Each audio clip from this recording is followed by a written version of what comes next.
నమస్కారం SRK news కి స్వాగతం. ఈనాటి వార్తా విశేషాలు.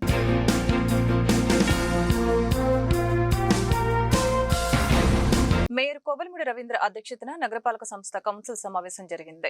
ఇందులో భాగంగా 2026-27 ఆర్థిక సంవత్సరానికి సంబంధించిన బడ్జెట్ ను ప్రవేశపెట్టారు.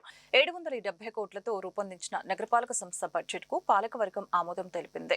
అదేవిధంగా గుంటూరులో చేపట్టిన అభివృద్ధి సంక్షేమ పథకాల అమలుపై కౌన్సిల్ సమావేశంలో సుదీర్ఘంగా చర్చించారు. రహదారులు, పారిశుద్ధ్యం, వీధి కుక్కలు, మార్కెట్లు, ట్రాఫిక్ సమస్యలపై ఎమ్మెల్యేలు గల్లా మాధవి, మహమ్మద్ నజీర్, ఇతర కార్పొరేటర్లు ప్రస్తావించారు. ఏళ్లు గడుస్తున్న కొన్ని సమస్యలు మాత్రం పరిష్కారం కావటం లేదని ఆగ్రహం వ్యక్తం చేశారు.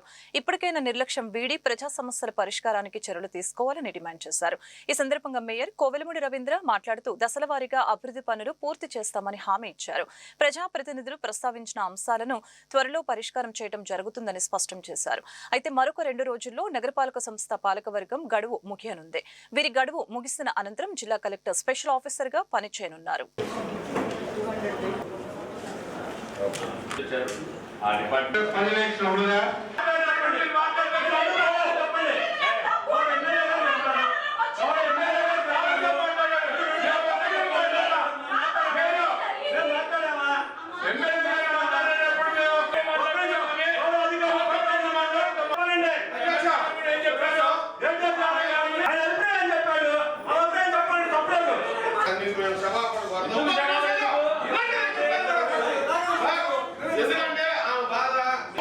ఒక దగ్గర నుంచి అక్కడ లొకాలిటీకి అలవాటు పడి మరో లొకాలిటీలోకి అవి ఏలినేట్ అయినట్టుగా ఫీల్ అవుతాయి అధ్యక్ష. అక్కడ ఉన్న సరౌండింగ్స్ అంతా కొత్తగా ఫీల్ అయ్యి ప్యానిక్ అయ్యి ఇలాంటి అటాకింగ్ మోడ్ లోకి వెళ్ళడానికి అదే ప్రధానమైన కారణం అధ్యక్ష. కాబట్టి ఎక్కడ లిఫ్ట్ చేసిన కుక్కలు అక్కడే ఉండాలన్న వారి సూచన అది సబబైన సూచనే అయినప్పటికీ ఈ రోజు హ్యూమన్ వర్సెస్ డాగ్ అనే పరిస్థితి ఏర్పడింది. కాబట్టి ముందుగా మనం ప్రయారిటీ మనుషులకి ఇచ్చి తీరాలి. కాబట్టి ఒకనాడు పాముల వల్ల మనకి రక్షణ లేదు కాబట్టి వాటి పట్ల ఏ చర్యలు అయితే ఈ రోజు సమాజంలో తీసుకుంటున్నామో నేడు కుక్కల పట్ల కూడా అదే పరిస్థితి రాబోతుంది అధ్యక్ష.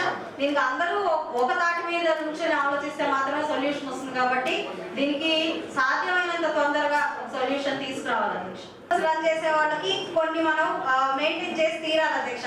అది పర్యవేక్షించే ఆఫీసర్లు ఎవరున్నారు, వీటికి ఎవరంటలో అసలు ఈ హాస్పిటల్స్ అన్ని వస్తున్నాయి అన్నది ఒక క్వశ్చన్. దానికి సమాధానం నిజంగా చెప్పి తీరాలి. అంటే ఇప్పటిదాకా ఒక బాధ్యత లేని ప్రభుత్వము, బాధ్యత లేని వ్యక్తుల వల్ల పూర్తిగా నాశనం అయిపోయింది మనందరికి తెలుసు అధ్యక్ష. కానీ ఇప్పుడు మనకి బాధ్యతాయుతమైన ప్రభుత్వం అధ్యక్ష, దీనికి మనం ఆన్సర్ చేయాల్సిన అవసరం ఉంది అధ్యక్ష. అరంగల్పేట ఆర్ఓబి బ్రిడ్జ్ దగ్గర నుండి నందివేలికి సంబంధించినటువంటి ఆర్ఓబి బ్రిడ్జ్ కానీ అనేక కార్యక్రమాలు ప్రారంభమైనటువంటి పరిస్థితులు ఉన్నాయి. ముఖ్యంగా శానిటేషన్ అభివృద్ధి కార్యక్రమం కానీ ఈరోజు డివిజన్ వైజ్ గా శానిటరీ ఇన్స్పెక్టర్లు పెట్టుకోవడం, అలాగే ఒక్కొక్క డివిజన్ ని ఒక శానిటరీ డివిజన్ గా డివైడ్ చేసుకొని వాటిని పూర్తిగా పర్యవేక్షించేటువంటి కార్యక్రమంతో పాటు అనేక విధాలుగా శానిటేషన్ అభివృద్ధి కార్యక్రమాలు జరుగుతూ ఉన్నాయి. ముఖ్యంగా ఈరోజు మన కార్పొరేషన్ రెవెన్యూతో పాటు కొంత అభివృద్ధి దాని మీద కాకుండా ప్రజలు కొన్ని ఇబ్బందులు పడుతున్నటువంటి పరిస్థితులు ఉన్నాయి. ఇందాక గౌరవ శాసనసభ్యురాలు గారు చెప్పినటువంటి విధంగా కుక్కల బెడద కానీ, శానిటేషన్ బెడద కానీ, ఖాళీ స్థలాల్లో ఉన్నటువంటి మురికి నీరు కానీ అటువంటి విషయాల మీద ప్రత్యేకమైనటువంటి శ్రద్ధ గత 5 సంవత్సరాల నుంచి పెట్టబోయినటువంటి పరిస్థితి ఉన్నప్పుడు కూడా ఈరోజు అధికారులు రేపటి నుంచి అధికారులు యంత్రాంగం పనిచేసేటువంటి పరిస్థితులు ఉంటాయి. కాబట్టి స్థానికంగా ఉన్నటువంటి ప్రజల ఆలోచన మేరకు ఈరోజు నేను మాట్లాడాలనేటువంటి విషయాన్ని మీ అందరికి కూడా పెడతా ఉన్నా. గుంటూరు తూర్పు నియోజకవర్గంలో మనం అనేక అభివృద్ధి కార్యక్రమాలు కూడా శ్రీకారం చుట్టడం జరుగుతూ ఉంది. అందులో భాగంగా ఈ 2 శ్మశాన వాటికల గురించి గత కౌన్సిల్లో వచ్చినప్పటి నుంచి నేను చెప్తా ఉన్నా. గత 8 నెలల నుంచి హిందూ శ్మశాన వాటికలు ఏదైతే మన పాత గుంటూరుకు సంబంధించినటువంటి శ్మశాన వాటిక కానీ, అలాగే ఏటుకూరు రోడ్లో ఉన్నటువంటి శ్మశాన వాటిక గురించి అది ఇప్పటికి కూడా పూర్తి స్థాయిలో ఆర్డిపి రెడీ చేసి దానికి సంబంధించినటువంటి డిపిఆర్ ని రెడీ చేసుకోవడం జరిగింది, కానీ అమల్లో రాలేదు. తప్పకుండా ఈ కౌన్సిల్ ద్వారా, ఎందుకంటే సభ్యులందరూ కూడా ఎంతో ఉత్సాహంగా ఈ గుంటూరు నగరాన్ని అభివృద్ధి చేయాలని చెప్పి గత 5 సంవత్సరాల నుంచి వీళ్ళందరూ కూడా పనిచేసినటువంటి పరిస్థితులు. ఇటువంటి స్కామ్ ద్వారా అది కూడా కోర్టుకి వెళ్ళి ఆ కేసుతో ఆ రోడ్డు కూడా ఆగిపోయినటువంటి పరిస్థితులు. దాంతో పాటు ముఖ్యంగా మన ఈ ప్రభుత్వం ఏర్పడిన తర్వాత వెల్ఫేర్ గ్రౌండ్ ఏదైతే గౌరవ మేయర్ గారి సహకారంతో ఆ గ్రౌండ్ ని ప్రభుత్వ దృష్టికి తీసుకుని వెళ్ళాం. తప్పకుండా వాటిని కూడా మన కార్పొరేటర్ భారతి గారు, మేము మేయర్ గారి సహకారంతో ఈరోజు అది గుంటూరు నగరపాలక సంస్థకు ఆ ప్రదేశాన్ని తీసుకొని వచ్చి ఒక మంచి క్రీడా ప్రాంగణాన్ని అభివృద్ధి చేసేటువంటి కార్యక్రమాన్ని కూడా రాబోయేటువంటి రోజుల్లో చేయాలని చెప్పి నగర ప్రజలకు ఈ విషయాలన్నీ కూడా చెప్పాలనేటువంటి ఆలోచనతో ఈరోజు మాట్లాడుతా ఉన్నాం. అంతేకాకుండా నగరంలో అనేక రోడ్లను అభివృద్ధి చేయాలనేటువంటి ఆలోచన, ముఖ్యంగా నెహ్రూ నగర్ మెయిన్ రోడ్ ని విస్తరించేటువంటి కార్యక్రమం. మనం గతంలో ఉన్నటువంటి ఈ రోడ్ ని పూర్తిగా 60 అడుగుల రోడ్డు చేద్దాం అనుకున్నాం. కానీ ఆర్ఓబి అంటే అక్కడ ఆర్ఓబి నెహ్రూ నగర్ సంజీవ్ నగర్ దగ్గర ఆర్ఓబిని ఏర్పాటు చేస్తే సర్వీస్ రోడ్ చిన్నదైపోయి ఆ ప్రాంతం అంతా క్లమ్జీగా తయారైనటువంటి పరిస్థితులు ఉన్నాయి. కాబట్టి వాటిని 80 అడుగుల రోడ్డు చేయాలనేటువంటి ఆలోచనతో పెండింగ్ పెట్టడం జరిగింది. అలాగే బొంగరాల బీట్ రోడ్ ని కూడా మరింత విస్తృతంగా 60 అడుగుల రోడ్ చేసేటువంటి కార్యక్రమం. మరి నా సెంటర్ నుండి రైల్వే స్టేషన్ వరకు దాన్ని కూడా 80 అడుగుల రోడ్డు చేసేటువంటి ఆలోచనతో ఆర్డీపీ చేయడానికి ఈరోజు టేబుల్ ఎజెండా కూడా పెట్టడం జరుగుతూ ఉంది. కమిషనర్ గారికి నోట్ రాసి పంపించారు, దీని మీద యాక్షన్ తీసుకోండి. వారు ఏమంటే కన్సర్న్ ఆ రోజున executive engineer SE in charge Sundara Rao Reddy గారిని పిలిచి ఇది ఏంటని అడిగాను. ఎందుకంటే జరుగుతుంది, ఎప్పుడు జరుగుతుంది. 2017 నుంచి 2023 వరకు ఈ విధమైన మాల్ ప్రాక్టీస్ జరిగింది. సరే, ఏమేమి మాల్ ప్రాక్టీస్ జరిగినాయో తీయమని నోట్ పెట్టారు మరి. అట్లాగే 12th జనవరి ఆయన ట్రాన్స్ఫర్ అయిపోయిన తర్వాత ఆ ఫైల్ అట్లాగే ఉంది. గౌరవ కొత్త కమిషనర్ వచ్చిన తర్వాత దీన్ని మేము ఇక్కడైతే ఇంకెక్కడన్నా మాల్ ప్రాక్టీస్ చేసిన జరుగుతున్నాం. Major record engineering chief concern incharge దగ్గర ఈ రిపోర్ట్ అంతా తెప్పించాం. రిపోర్ట్ అంతా తెప్పిస్తే మొత్తం 3,800 వర్క్ డీటెయిల్స్ తెప్పించాం. ఇప్పటికీ 2,500 స్క్రూటినీ చేసాం. దీంట్లో 42 మంది కాంట్రాక్టులు ఈ రోజు వరకు దొరికినట్లు 42 మంది కాంట్రాక్టులు ఇన్వాల్వ్ అయినట్టుగా బయటికి తీసాం. దీన్ని మరలా కూడా మేము బయటికి తీసిన దాన్ని నోట్ను కూడా చాలామంది సోషల్ మీడియాలో కూడా స్ప్రెడ్ చేశారు.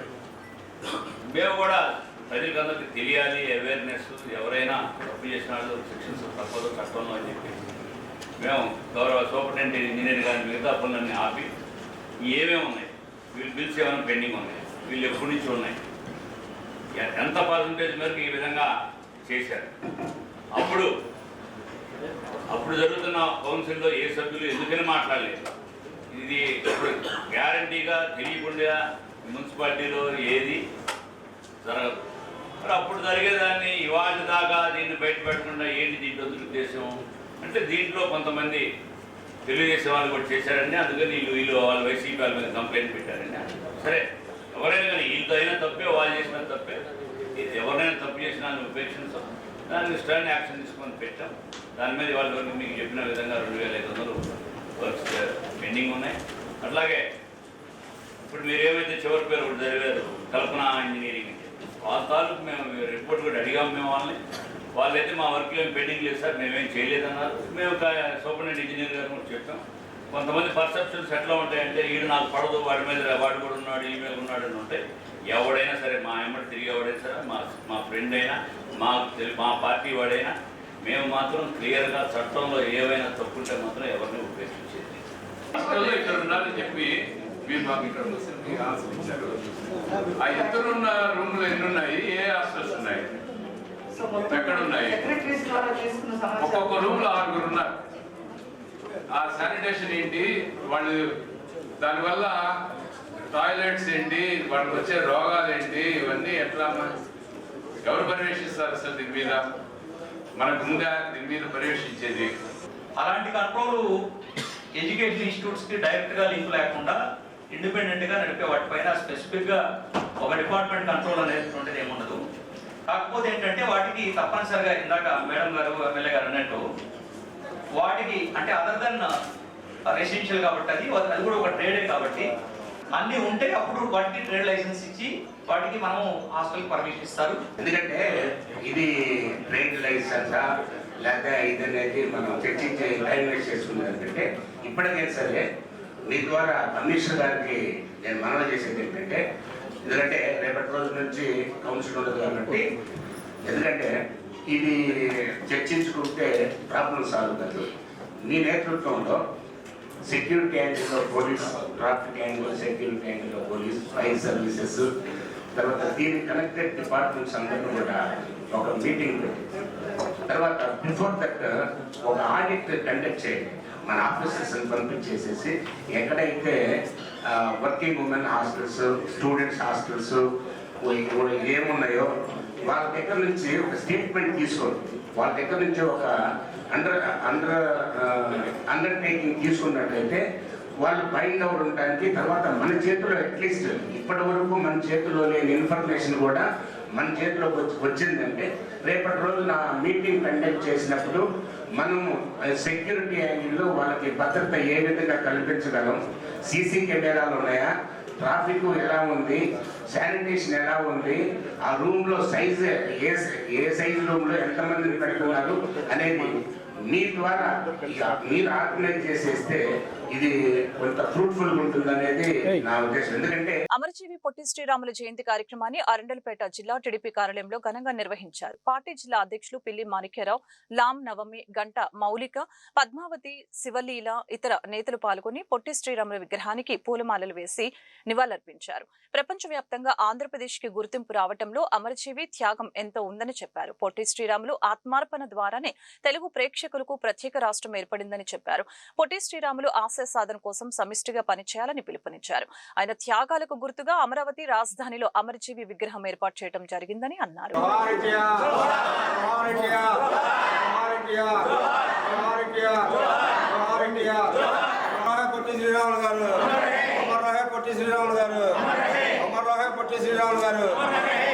చంద్రబాబు గారి నాయకత్వం, లోకేష్ బాబు గారి నాయకత్వం.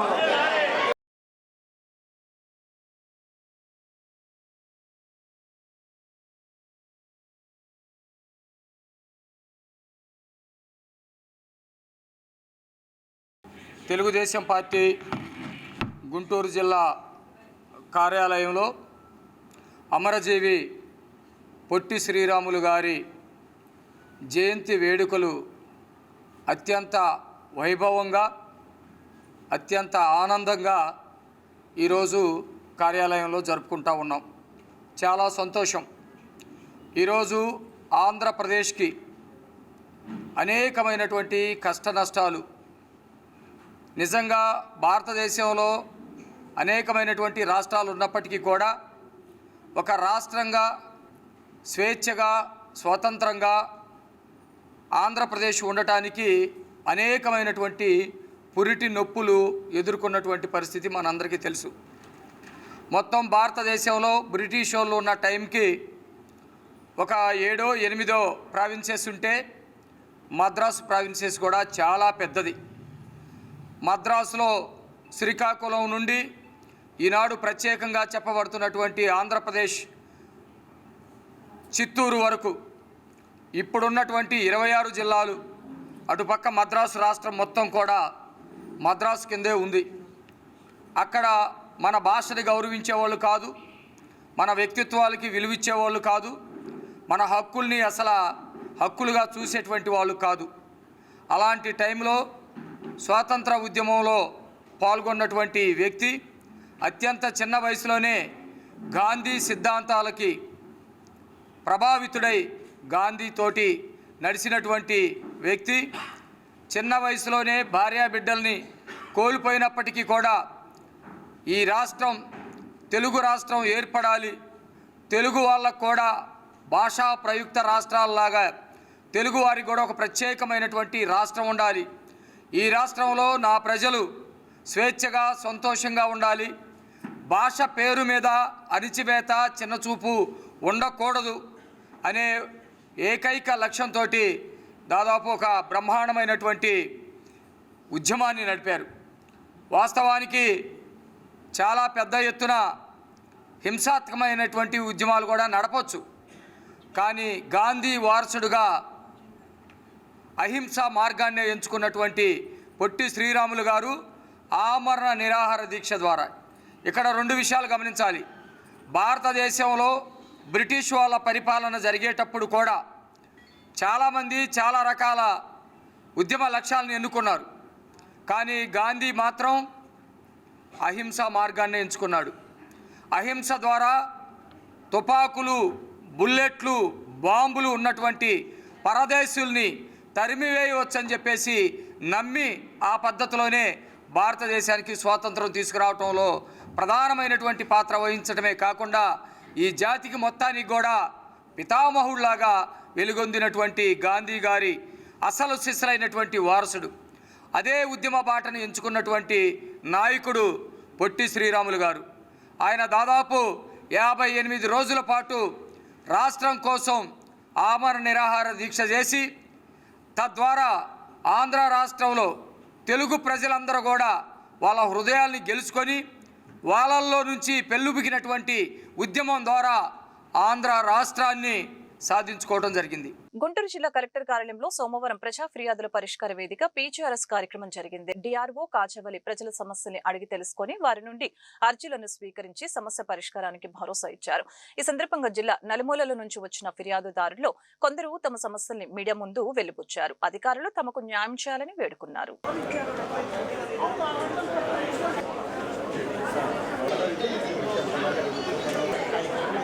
పేరు పృథ్వీ అండి. మేము హౌసింగ్ బోర్డ్ ఎక్స్టెన్షన్లో ఉంటాము. మా ఇంటి వెనకాల కారం మిల్లు ఉంది. వాళ్ళకి ఎన్నోసార్లు చెప్పాము, కారం అనేది కూర అనేది మా వైపు వదిలేస్తున్నారు. పసిపిల్లలు, పెద్దవాళ్ళు అందరూ ఉన్నారు, ఇబ్బంది పడుతున్నారు, హెల్త్ ఇష్యూస్ వస్తున్నాయి అండి, కొంచెం జాగ్రత్త చూడండి అని ఎన్నో కంప్లైంట్స్ పెట్టాము. వాళ్ళు వస్తున్నారు, మాట్లాడుతున్నారు, వీళ్ళు స్టాప్ చేస్తున్నారు, మళ్ళీ కంటిన్యూ చేస్తున్నారు. అది మాత్రం సొల్యూషన్ రావట్లేదు. అందుకని ఈరోజు ఇక్కడికి వచ్చామండి. వచ్చి స్పందనలో కంప్లైంట్ పెట్టాము. దానికి వచ్చేసేసి మాట్లాడతాము, చూస్తామని చెప్పేసి వీళ్ళు చెప్పారండి. నా పేరు శారద అండి. మేము హౌసింగ్ బోర్డ్ ఎక్స్టెన్షన్ కాలనీలో ఉంటున్నాము. మాకు రోడ్లు, కాలువలు సమస్య అండి. దాని గురించి మేము కలెక్టర్ ఆఫీస్లో కంప్లైంట్ పెట్టాము పోయిన సంవత్సరం. మాకు ఏ సమస్య పరిష్కారం అనేది అవ్వలేదు. సో మళ్ళీ అందుకని ఆగి 1 ఇయర్ తర్వాత మళ్ళీ వచ్చి మేము ఇప్పుడు మళ్ళీ అర్జీ పెట్టామండి కలెక్టర్ ఆఫీస్లో. మాకు ఈ సమస్య పరిష్కారం అవ్వాలని మాత్రం మేము కోరుకుంటున్నాం. ఈసారైనా మాకు ఎప్పుడో శాంక్షన్ అయి ఉన్నాయి అని మాత్రం చెప్తున్నారు ఎవరైనా, కానీ మాకు అనేది సమస్య అనేది పరిష్కారం అవ్వలేదు. రోడ్లు, కాలువలు ఏం లేవు, చాలా విపరీతంగా ఉంది. వర్షం పడినా కూడా మేము చాలా ఇబ్బంది పడుతున్నాము. సో మా సమస్యలన్నీ పరిష్కారం చేయండి అని దయచేసి మేము ప్రభుత్వంని కోరుకుంటున్నాం. పుష్ప నా పేరు. పుష్ప అయితే ఓబుల్నాడు పని వస్తే మాది ఇల్లు ఉంది. ఇంధనం కట్టిన ఇల్లు 100 ఏళ్ల నుంచి ఉందండి. ఇతరం కట్టిన ఇల్లు ఉంటే ఆ ఇల్లు ఏమైందంటే వాళ్ళు మేము పడేసుకొని పగిలిపోయింది. పిల్లలు ఉన్నారు, 3 పిల్లలు మీద పడుతుంది వచ్చి. అది పడేసుకొని కొత్త ఇల్లు కట్టుకుంటున్నాం. కొత్త ఇల్లు కట్టుకుంటే ఆ పక్కింటి ఆయన నెంబర్ మాదని చెప్పి ఇల్లు కట్టుకోవద్దని మమ్మల్ని కోర్టుకు వేసాడు. మమ్మల్ని కోర్టుకు వేసిన తర్వాత సరే అట్టనగా లాయర్ని పెట్టుకుని తిరుగుతున్నాం మేము. అది సరే అని మళ్ళీ ఏం చెప్పి మళ్ళీ పోలీసు ఇటుకు మళ్ళీ మేమే భయం పుట్టి మమ్మల్ని చంపుతానని చెప్పి వచ్చి మా ఇంటి మీద వస్తున్నారు. వాళ్ళు చంపేస్తాం, నరికేస్తామని. కెమెరా కూడా ఉందయ్యా, అదిగో దాంట్లో వీడియో కాల్ కూడా ఉంది, వీడియో కూడా ఉంది. చంపేస్తామని వస్తున్నారు మా మీదకి. అందుకని నేను చిన్న కెమెరా పెట్టుకున్నా ఇంటి మీదకి వస్తున్నారని. ఆ కెమెరా పెట్టుకుంటే ఆ కెమెరా కూడా తీస్తారా తీరని చెప్పి నా మీద తప్పుడు కేసు పెట్టి మళ్ళీ ఇప్పుడు కేసు పెట్టారు. నేను బోకర్నని చెప్పి, నేను అమ్మాయిలని ఇది చేస్తానని చెప్పి ఆ ఫోన్ ద్వారా కెమెరా ద్వారా కానీ నా మీద కేసు పెట్టారయ్యా.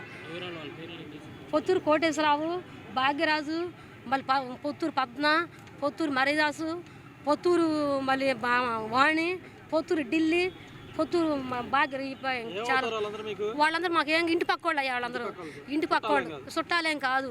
మళ్ళీ పొత్తూరు ఒలేటి భూషణం 4 సెంట్లు, ఒలేటి భూషణం, మళ్ళీ సిద్ధలు ఇస్రాయేలు, వీళ్ళందరూ పెట్టారు మా మీద.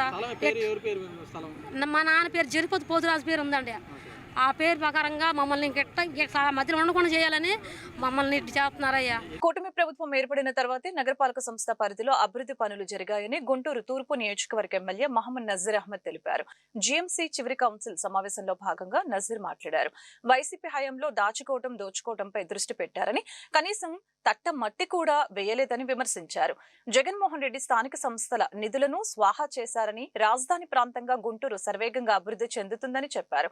గుంటూరు తూర్పు నియోజకవర్గంలో ఇప్పటి వరకు 36 కోట్ల రూపాయలతో అభివృద్ధి పనులు పూర్తి చేశామని అన్నారు. 100 కోట్ల రూపాయల ప్రతిపాదనలతో ముందుకు వెళ్తున్నామని గుర్తు చేశారు. ఈరోజు గుంటూరు నగరపాలక సంస్థ కార్పొరేషన్ ఏర్పడి 5 సంవత్సరాలు పూర్తి చేసుకొని సందర్భంగా లాస్ట్ వర్కింగ్ డే కాబట్టి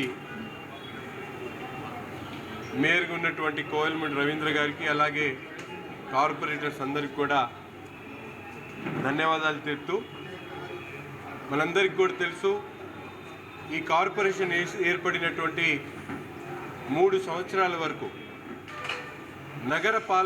నగర పాలనను నరక పాలగా మార్చినటువంటి పరిస్థితులు, దోచుకోవడం దాచుకోవడం తప్ప ఎక్కడ అభివృద్ధికి నోచుకున్నటువంటి పరిస్థితులు ఉంటే కూటమి ప్రభుత్వం ఏర్పడినటువంటి 18 నెలల కాలంలో గౌరవ ముఖ్యమంత్రి గారు ఆనాడు జగన్మోహన్ రెడ్డి గారు స్థానిక సంస్థ నిధులను స్వాహా చేసేటువంటి పరిస్థితులుంటే ఈ కూటమి ప్రభుత్వం ఏర్పడిన తర్వాత స్థానిక సంస్థలకు సంబంధించినటువంటి నిధులను వాటికే ఉపయోగించేటువంటి ఒక కార్యక్రమాన్ని తీసుకోవడంతో ఈరోజు నగరంలో అభివృద్ధి వేగవంతమైనటువంటి పరిస్థితులు.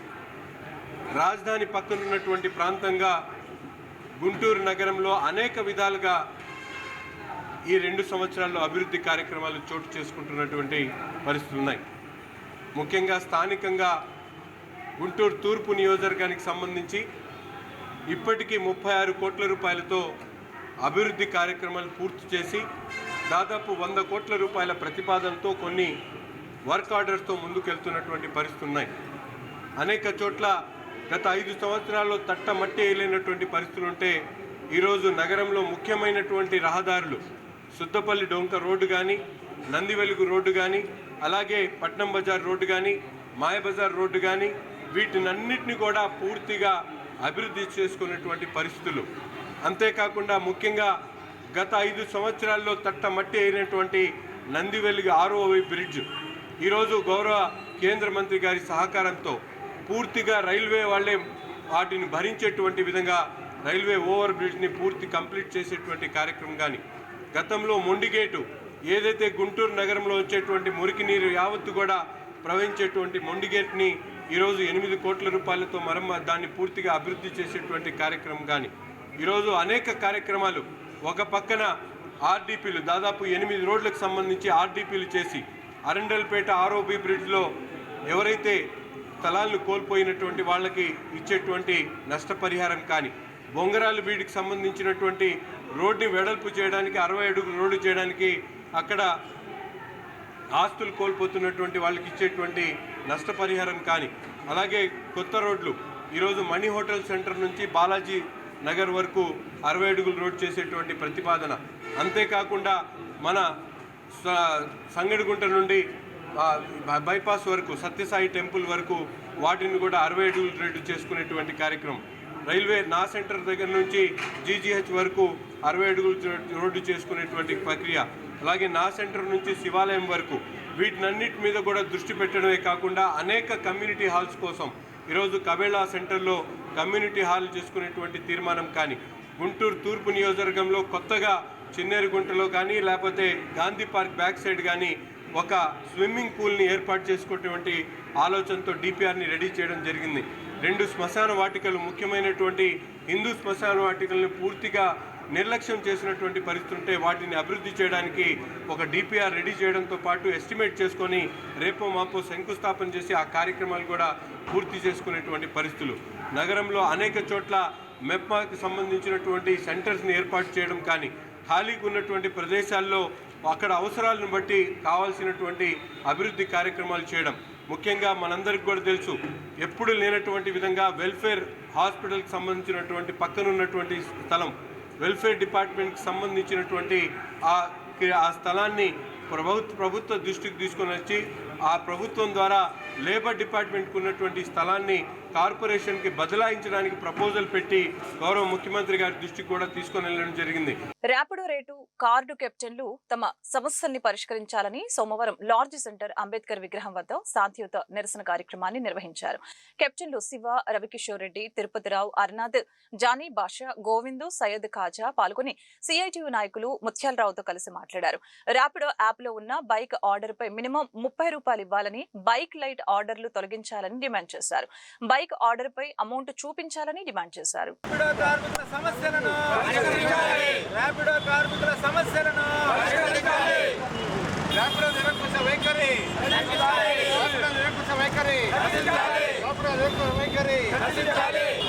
తొలగించాలి. కిలోమీటర్కి 10 రూపాయలు,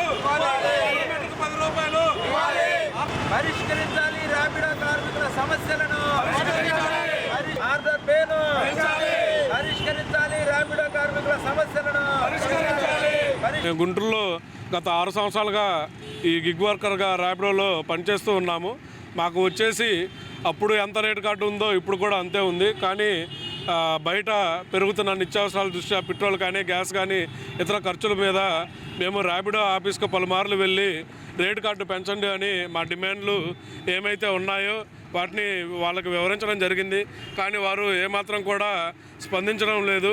మా యాప్ రన్ చేయడం వల్ల మీరు ఉపాధి పొందుతున్నారు అని వేరే ద్వంద్వార్థాలతో చేస్తున్నారు. కానీ మాకు ఈరోజు ఎప్పుడైతే 5-6 సంవత్సరాల క్రితం ఏదైతే సంపాదన ఉందో ఈరోజు కూడా అదే సంపాదన ఉంది. కానీ వారి ఆదాయాలు మాత్రం కోట్లల్లో ఈరోజు గిగ్ వర్కర్ల మీద సంపాదిస్తూ ఉన్నారు.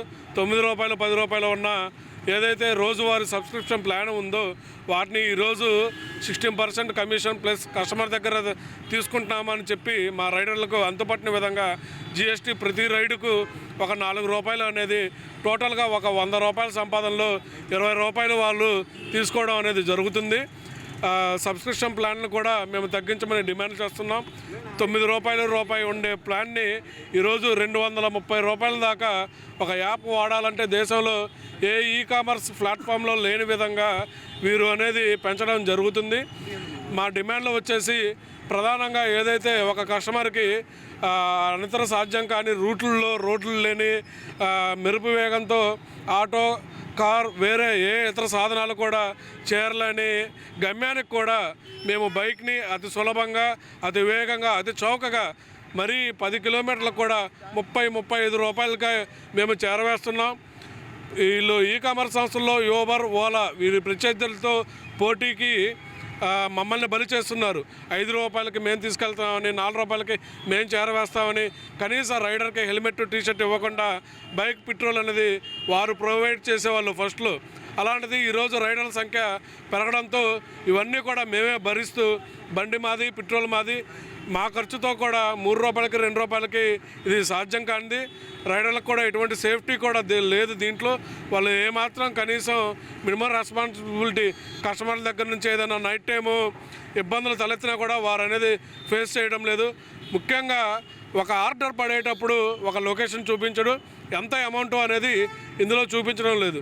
జొమాటో, స్విగ్గీ, ఇన్స్టామార్ట్, బ్లింకిట్ వేరే ఏదైతే ఉన్నాయో ఏది కూడా దేంట్లో అయినా కూడా ఆర్డర్ పడేటప్పుడు అమౌంట్ చూపిస్తాడు. మనకి అది నచ్చి ఇష్టమైతే వెళ్తాం.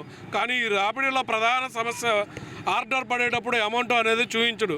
మేము ఒక రైడర్ని కస్టమర్ని ఎక్కించుకొని దించిన తర్వాత ఎంత అనేది మేము తీసుకోగలం. కస్టమర్ ఫోన్లో అక్కొని మేము అమౌంట్ చూపించలేము. అతను అడిగితే అతను చూపించడు.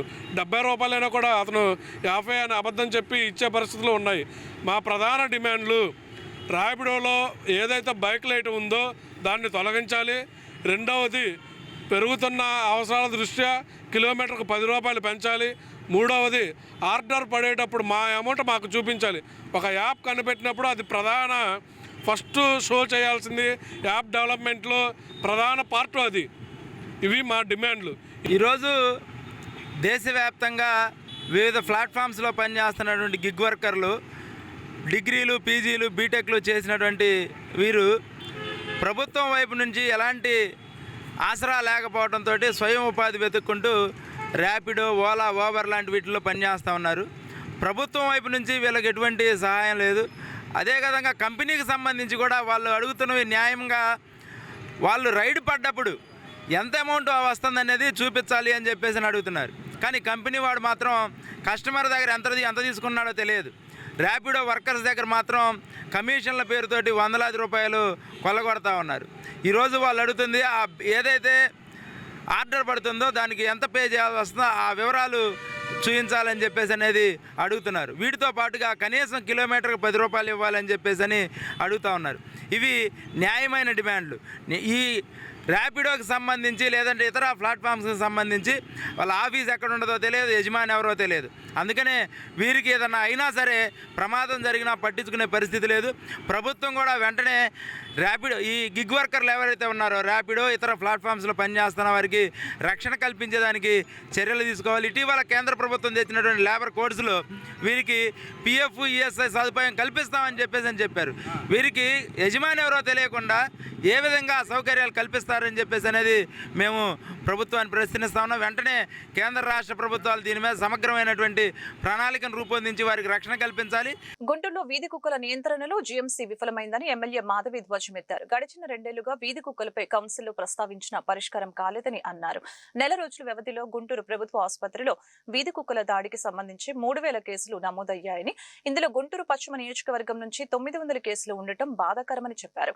కుక్కల సమస్య పరిష్కారానికి చర్యలు తీసుకోవాలని అన్నారు. ఆపరేషన్కి ఎట్టి పరిస్థితుల్లో సంబంధం లేదు. ఎందుకంటే ఆపరేషన్ కేవలం వాటి జనాభా సంఖ్య పెంచకుండా ఉండడానికి మాత్రమే నియంత్రణ వస్తుంది తప్ప వాటి మానసిక స్థితిని మెరుగుపరిచే విధానం ఎక్కడా లేదు. అవి పదే పిల్లల మీద అటాక్ చేస్తూ ఉన్నాయి, వృద్ధుల మీద అటాక్ చేస్తున్నాయి. సింగిల్గా ఎవరైనా వెళ్తూ ఉన్నారు అంటే వాటి మీద మూకుమ్మడిగా దాడి చేసే పరిస్థితి కనపడుతుంది. వీటన్నిటికీ కూడా సమాధానం రావాల్సిన అవసరం ఉంది.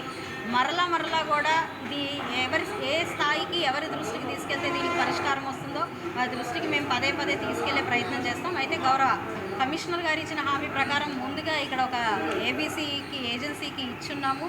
వాళ్ళ పర్యవేక్షణలో ఏటుకూరు రోడ్లో ఈ యొక్క ఆపరేషన్ నిమిత్తం కెనాల్స్ కట్టాల్సిన పరిస్థితి ఉంది కాబట్టి అది కూడా చేస్తామన్నారు.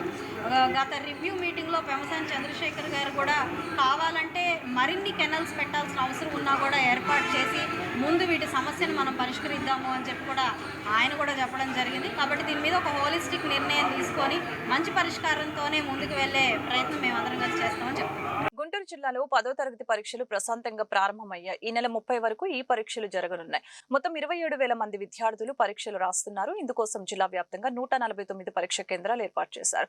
10th పరీక్షలు రాసే విద్యార్థుల కోసం ఉచిత బస్సు సౌకర్యం కల్పించారు. హాల్ టికెట్ లో ఉన్న QR కోడ్ ద్వారా ఎగ్జామ్ సెంటర్ అడ్రస్ తెలుసుకునే వెసులుబాటు కల్పించారు. ఇక్కడ ఎలాంటి అవాంఛనీయ సంఘటనలు జరగకుండా పరీక్ష కేంద్రాల వద్ద 144 సెక్షన్ అమలు చేస్తున్నారు.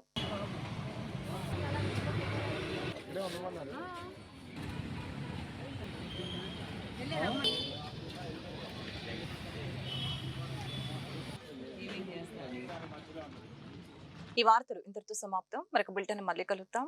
నమస్కారం.